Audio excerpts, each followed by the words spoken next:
Les personnels appartenant au corps des ingénieurs techniques de recherche et de formation, les ITRF, ont des carrières qui sont des carrières classiques de fonctionnaires dans lesquelles ils ont la possibilité d'évoluer à partir du moment où ils sont fonctionnaires en poste dans un établissement. Et cette carrière se déroule dans le cadre de branches d'activité professionnelles auxquelles ils appartiennent et qui ont été créées justement pour sectoriser tous les métiers exercés dans les établissements de l'enseignement supérieur. Ces branches d'activité professionnelles sont au nombre de 9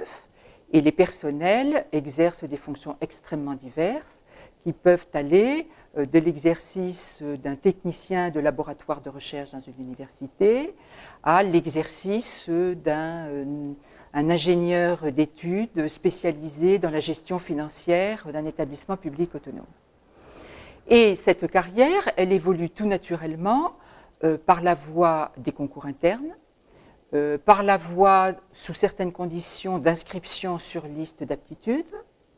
Cette carrière, elle évolue également dans le cadre de mobilité.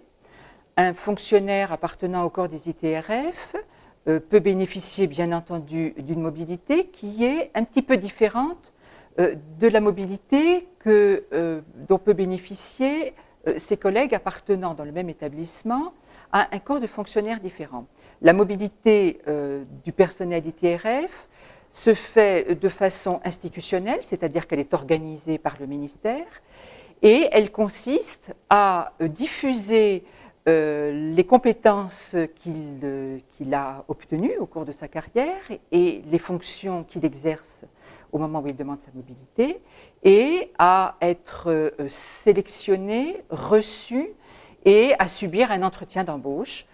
puisque l'entretien va être définitif pour la mobilité du fonctionnaire. Contrairement à d'autres fonctionnaires qui sont mutés de façon plus automatique, le personnel ITRF bénéficie d'une mobilité adaptée non seulement à ses compétences, mais aussi aux qualités qu'il présente lors d'un entretien devant un employeur qu'il souhaite convaincre de sa pertinence.